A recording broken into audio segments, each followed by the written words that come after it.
Hello everyone. The last time, the three sisters found that they're not alone on the island after all. So now they're worried. Let's see what happens next. Chapter 10. Anxious Days. For a moment, under the shock of the startling piece of news, Elizabeth was tempted to seize her sisters by the hand and run. Tommy was so practical and unimaginative a young person that she could hardly have been altogether mistaken. And the little brown face, if face it was, must belong to a native. But Elizabeth thought quickly, and even while her heart was galloping with nervous excitement, she made up her mind that to run away now was not the right course. A show of bravery was much more likely to serve them.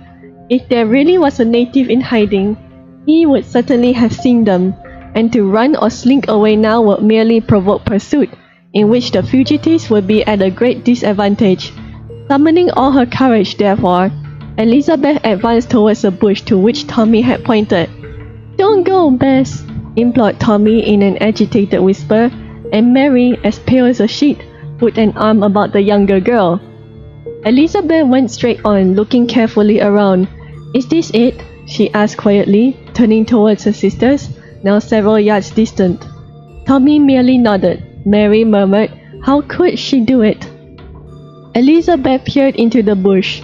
There was no little brown face now, nor, though she went to and fro amongst the trees beyond, could she see anyone brown or white lurking. She listened as the thought struck her that it might have been a monkey, and she had heard monkeys screaming and chattering in the zoological gardens in London. But there was no sound, not even a twitter or squawk of a bird. Brave as she was in outward mien, Elizabeth, after a few minutes' search, returned with hasty step to her sisters. "My silly heart," she said with a faint smile, placing her hand to her side. "I couldn't see anything, Tommy. Don't you think you may have imagined it?" "Just as you did before," added Mary. "I didn't!" cried Tommy. "Why won't you believe me? I didn't see a brown face, I'm sure I did." "It is very strange," said Elizabeth. "We were here only a few seconds after you cried out. There wasn't much time for anyone to get away." "You're both horrible," said Tommy, her lips quivering. "Anyone would think I was a fool. I'll prove that I was right, whatever happens." With the courage of indignation, she pulled Elizabeth towards a clump of bushes and began to examine the soft mossy carpet. "There!" she cried triumphantly, yet fearfully, pointing presently to a mark on the ground. Elizabeth stooped and made out 2 or 3 faint impressions of a smooth foot smaller even than Tommy's. And then Tommy's fear returned in full force. With a little cry, she dragged Elizabeth from the spot. And since nothing is so catching as fear, even Elizabeth's courage gave way.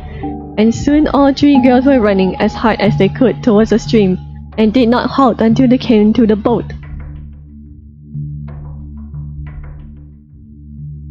"Oh dear, how ashamed I am!" panted Elizabeth, as they threw themselves down on the sand to rest.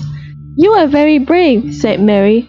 "I couldn't have gone into those bushes for anything." "Perhaps they were marks of a monkey's feet," said Elizabeth. "How silly I was not to examine them more closely."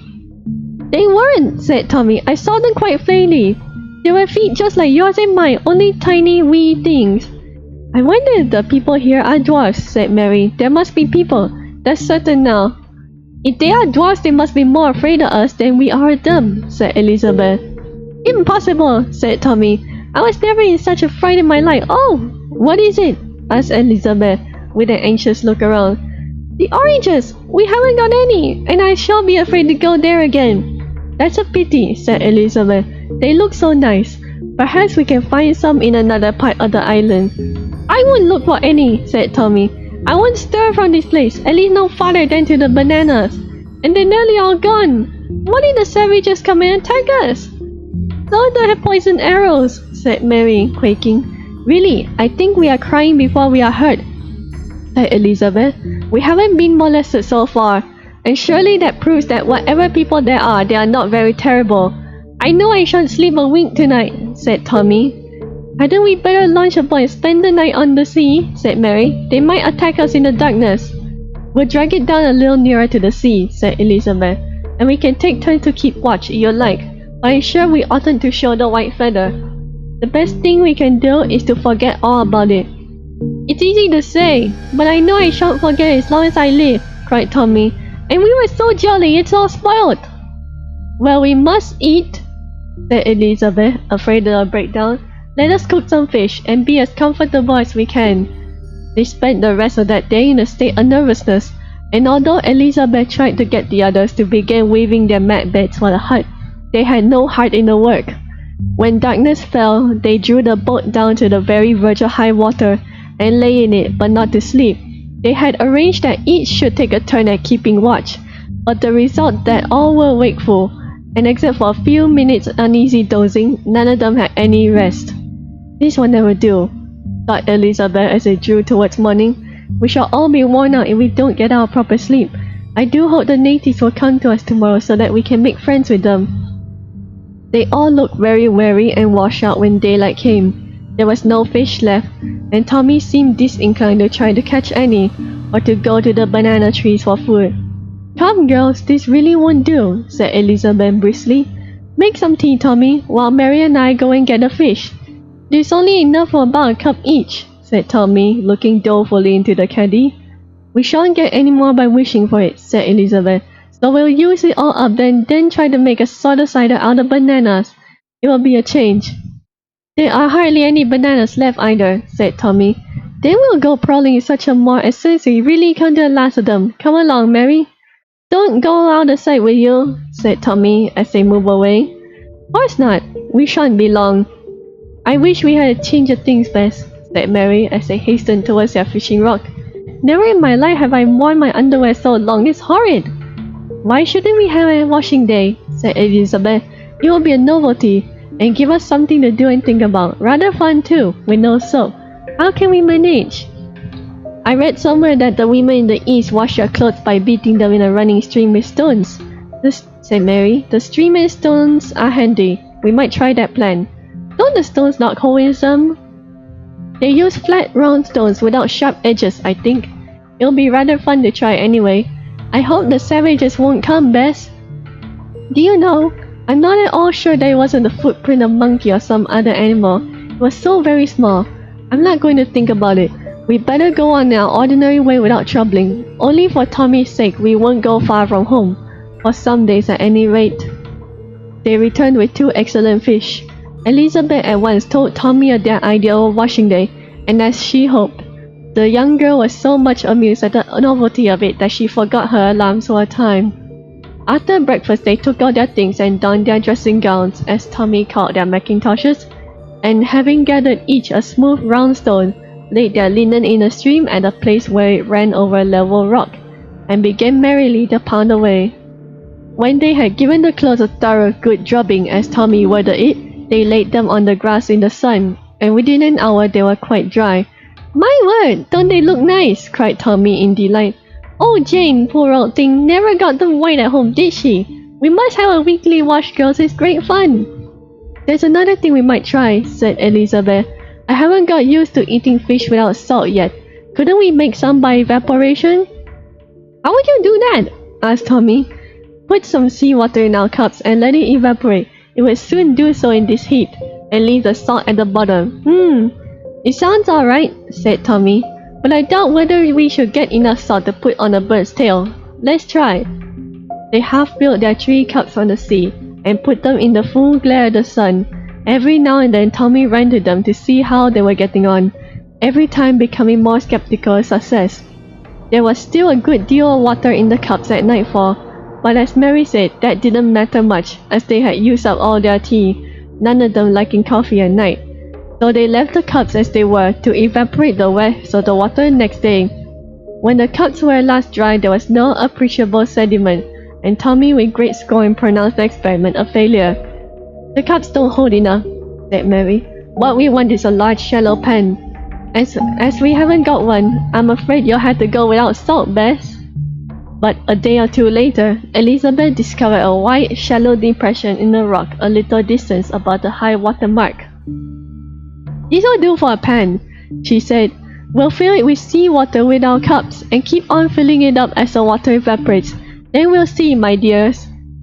They followed this plan for several days, and at last were able to collect a fair quantity of salt.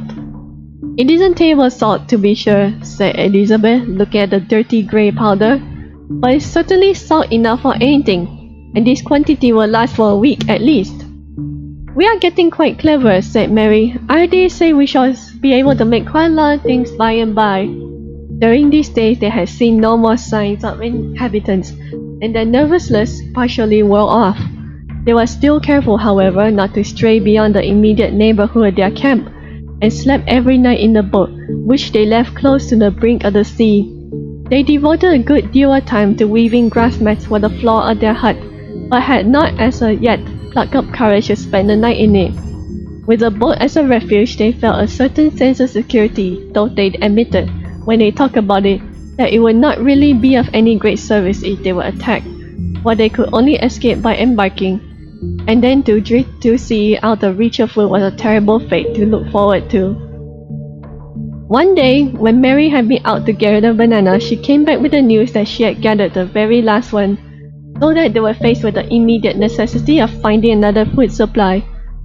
We must take our courage in both hands, said Elizabeth, and revisit the land of plenty beyond the ridge. Don't let's go near the orange trees, said Tommy anxiously. Couldn't we try a little to the left? There'll be surely fruit of some sort in other parts. I don't see why not, said Mary. I don't want to go there again either, in case you were right. Of course I was right, declared Tommy. You aren't going to make out again that I can't believe my own eyes. We shall try another direction, said Elizabeth, anxious to keep the peace. Let us go northward along the shore. We have never really explored the coast of our island yet. Accordingly, after breakfast they set out. There was a long stretch of beach, strewn with boulders which had apparently fallen from the cliffs. These rose higher as they proceeded, and jutted out to within 20 or 30 feet of high water mark. By and by they reached a point where the huge rocky obstacles made further progress impossible.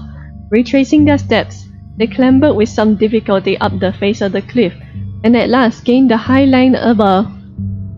All this time they moved very cautiously, careful to make no more noise than they could help, and always on the lookout for danger.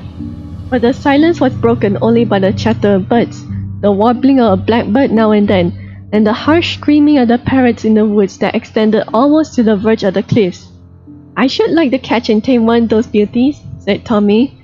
Perhaps I might teach him to talk, and that would be a change, wouldn't it? I am sorry we bore you, said Mary. Wouldn't it be better to find a savage and teach him how to keep an amicable conversation? Don't be sarcastic, it doesn't suit you, said Tommy cuttingly, and again Elizabeth had to intervene. We came out to look for food, said smoothly, and I think we had better not think of anything else. Mary and Tommy separated, and went off at a little distance by themselves, looking among the trees and shrubs for fruits or berries that might seem edible.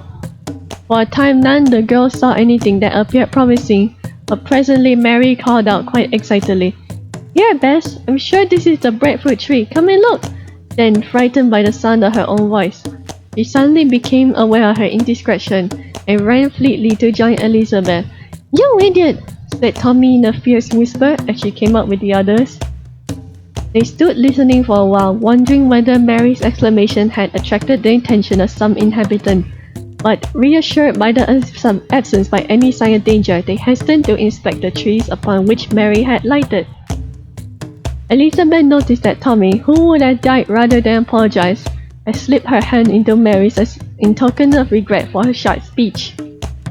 They found themselves in the midst of a little grove of trees about the size of small oaks, but with much sparser foliage. Peeping out from among the long indented leaves were several large round fruits with a crinkly rind. I know they are breadfruit, said Mary gleefully. Don't you remember the pictures in that book of Captain Cook's voyages? Let's peel one and see how it tastes, said Tommy. You wouldn't like it better than raw dough, said Mary. It has to be cooked fruit first. Father! You know I don't like cooked fruit. It isn't fruit at all, you can't eat it raw, it's a vegetable. Elizabeth smiled this ingenious distinction. Let us take one each and go and try them, she suggested. If they really are anything like bread, we shall enjoy them, I know. Laden with the fruits, they returned to their camp. Pity the place is so far from home, said Mary. We must have come more than a mile, I should think. If we are satisfied with our bread, we might come again and gather a good load that will last some time, said Elizabeth. When they reached home, they lost no time in stripping out a thin rind of one of the fruits and found beneath it a white doughy substance something like new bread. Tommy could not forbear tasting it, in spite of what Mary had said. "What horrid nasty stuff!" she exclaimed, making a wry face. What's it like? Taste it, Bess." Elizabeth pinched off a very small piece and ate it. "It seems to me like sweetened flour Westmacott artichokes," she said. "I hope it's better cooked. Scrape it all out, Mary, while I get the oven ready." When the pulp was scraped out, Mary kneaded it into a flat cake and cut it into 3 equal portions. Elizabeth put them into the stun oven, and in about 20 minutes took them out slightly brown and smelling somewhat of new bread. Allowing them to cool, the girls each nibbled a little. "Not half bad," said Tommy. "I suppose we'll get used to it and like it better. I never liked carrots when I was a child, and I do now. If we only had some butter. Why aren't there any coconuts here, I wonder? They had milk, haven't they? If we had some, we might make some butter out of the cream." At this, the other girls laughed outright. "I'm afraid we shouldn't get much cream out of coconuts," said Elizabeth. "The milk is a sickly kind of juice, isn't it, Mary?" "Yes, I had some once, long ago, when Father took me to the fair at Exeter. He knocked down a coconut in one of the shies. I didn't like the milk at all." "We must eat our bread without butter," said Elizabeth. "I do hope, though, that we shall find more bananas, for I'm sure I shall soon get tired of the breadfruit. We must try another part of the island another day."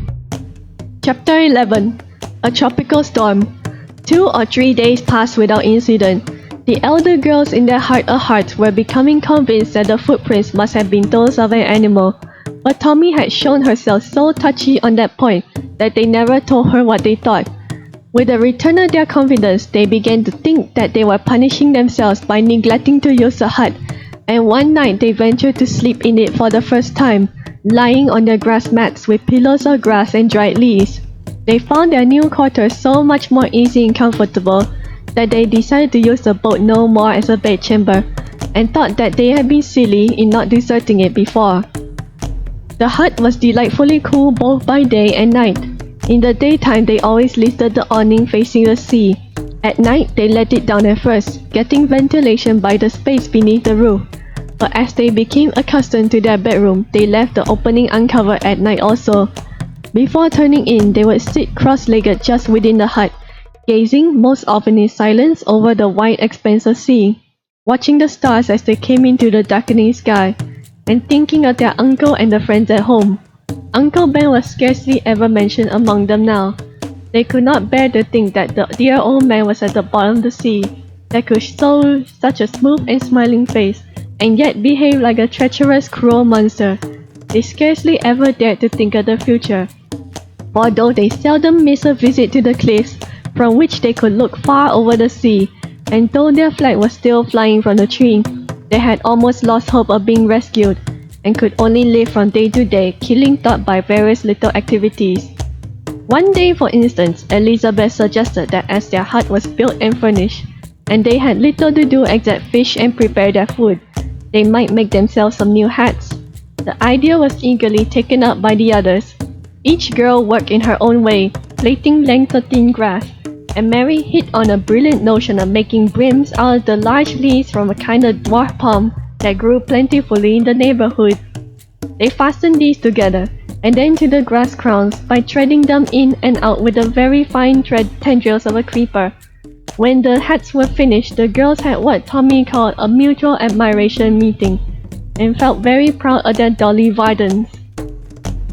A few days after the discovery of the breadfruit, they made a lengthy excursion along the southern shore.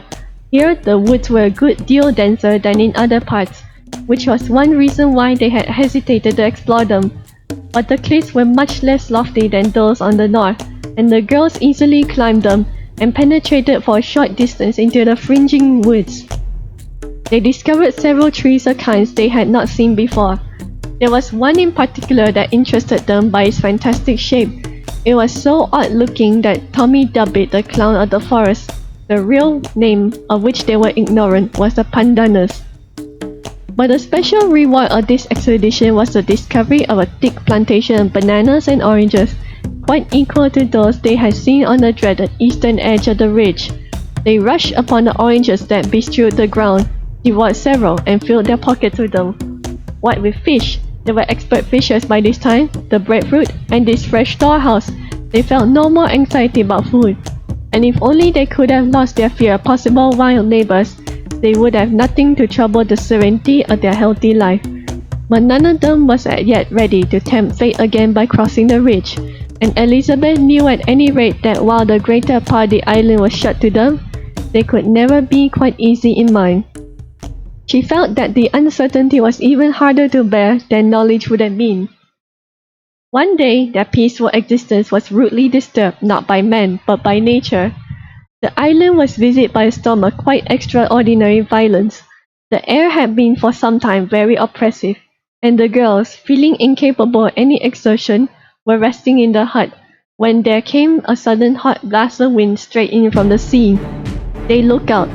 Vast lurid clouds were piling up. In a few seconds, it seemed, the sky became black, and huge waves broke over the reef, standing up mountains of spray. The wind tore through the woods, increasing every moment in fury. One terrible blast ripped the slight hut to fragments, and the girls had no sooner extricated themselves from the heap of tattered mats and broken canes that covered them, than a flood of rain poured upon them. They rushed away to the lee side of a hillock, trying in vain to find shelter from the storm, and cowering in terror as they heard peals of thunder, and then a tremendous crash as the tempest uprooted some great tree and dashed it to the ground. Mary was always terror-stricken in a thunderstorm, and she clung half-fainting to Elizabeth, who clasped her close in a motherly embrace. Tommy, on the other hand, was perfectly fearless. She gazed at the boiling sea and watched the lightning with a sort of fascinated admiration. He was almost sorry when the storm blew itself out after 2 hours of fury, and the sky cleared as rapidly as it had darkened. "How lovely!" she said, dripping wet as she was. "Poor old Mary!" Mary indeed was quite overcome, and it was some time before she was able to walk away. The tempest had left ruin in its track. "The boat!" cried Elizabeth, suddenly remembering the little vessel, which, though it had been drawn up higher than when they slept in it, she feared might have been washed away. "We must leave you for a little, Mary. Walk about you can, and let the sun dry your things." Then she raced down to the shore with Tommy, and was horrified to discover that the boat had disappeared. The girls scanned the sea, which was still rough, but there was not a sign of it. They ran along the beach northward, hoping that the boat might have been cast up, and were rejoiced to find it about a quarter of a mile away, bottom up, on a spit of sand. It was some distance from the sea, which, though it evidently come much higher than usual, had now receded to within a little high water mark. The girls managed to right the boat, only to find, of course, that the oars were missing. "How silly we were not to bring the oars into the hut along with the boat hook," cried Elizabeth. "The boat is perfectly useless without the oars, and we can't make new ones."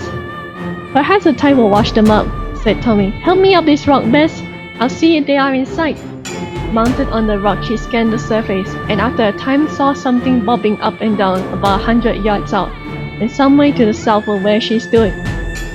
"There it is, I believe," she cried. "The sea is getting calmer now. Shall I swim out for it?" "You mustn't think of it," said Elizabeth. "I dare say the sea is full of sharks. I saw a fin yesterday while we were fishing." "And you didn't tell me! I should love to see a real live shark!" Elizabeth smiled inwardly at this. "But we must get the oars somehow, Bess. One would be better than nothing, and quickly too. See, the tide is running out fast, and if the oar gets into the current that flows past the reef, it's goodbye forever." "I don't see how we can. We haven't a paddle of any sort. The boat hook's no good.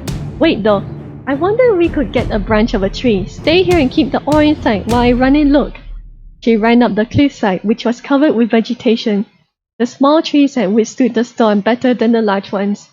Some were cracked and broken, but others had merely bent to the blast, while the ground was strewn with the more massive trunks and with innumerable small branches and twigs. In a little while she came to a tree that had 2 bars forming a fork, in shape like a boy's catapult. Catching hold of this and straining upon it, Elizabeth managed to break it off, and it had occurred to her that the fork might form the skeleton of a paddle, but time was too precious for her to attempt to make it by herself alone, so she ran with it to Mary. "Quick, Mary!" she cried. "Pull yourself together. We found the boat, but the oars are gone, and one is floating out to sea. Help me to make a paddle, so that we can go after it. Get some creepers and leaves as quickly as you can. I'll show you what I mean." There was no lack of material close at hand, and they were soon busily at work making a sort of criss-cross lattice work upon the fort, which they notched at intervals with their knives to give holding to the tendrils. Having rapidly made their framework, they laid the leaves on it and bound these on with more creepers. Before they had finished at Elizabeth with a light, they heard Tommy's shrill voice calling, "Quick, Bess! The oar's going out fast!" Elizabeth jumped up, carrying the odd-looking paddle, which Tommy said was like a lacrosse stick. The oar was now out of sight, though Tommy could point to the spot where she saw it last. They launched the boat, and using the paddle as a stern oar, Tommy employed all the skill she had gained by paddling the dinghy to and fro from the shore at Southampton. The paddle was a very poor thing. It bent a great deal, and some of the tendrils became loose and hung about it like the string of an old cricket bat. But there was no time to stop and repair it, or the oar, for which they now saw clearly, would drift past the reef and utterly beyond reach. Elizabeth began to grow a little anxious in case they should find themselves adrift by and by with nothing better than the makeshift paddle, which would certainly not last more than a very short time. That would be a calamity indeed, for they might be carried far out to sea, and there was Mary alone on the island. But Tommy was working so energetically that the distance between the boat and the oar was fast lessening, and Elizabeth, raising herself in the seat, suddenly caught sight of the second oar not far beyond the first. "Let me take your place, Tommy," she said. "You must be tired." "Not a bit. Besides, we lose time if we change, and perhaps upset. Stay where you are, Bess. I'll get the oar in a minute, and then we'll soon have the other one." A few more boats barked the boat between each of the oar, and Elizabeth, bending over, drew it up.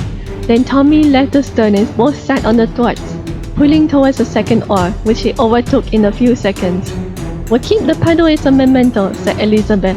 "But look, what a terrible distance we are from the shore. Mary will be half frantic." "It's lucky that we are inside the reef," said Tommy. "Already I can feel the current quite strong. We shall have to pull hard to get out of it." By this time Tommy was rather tired, but she would not give in. It was a long pull back, and at first it seemed impossible to draw the boat out of the current that was rapidly bearing it northward. But having now 2 good oars, they succeeded presently in getting back into calmer water. Then, turning the boat's head southward, they rowed more gently along the shore, and at last reached their own little harbour, where Mary was awaiting them. "I am thankful you have got back safely," she cried. "When I saw you going so far, I nearly went mad for fear you couldn't return." "We must take care it never happens again," said Elizabeth. "We'll drag the boat up much higher this time, and if we tie the painter to a rock or to a tree, there's one near enough. We needn't be anxious, and we'll certainly keep the oars in the hut."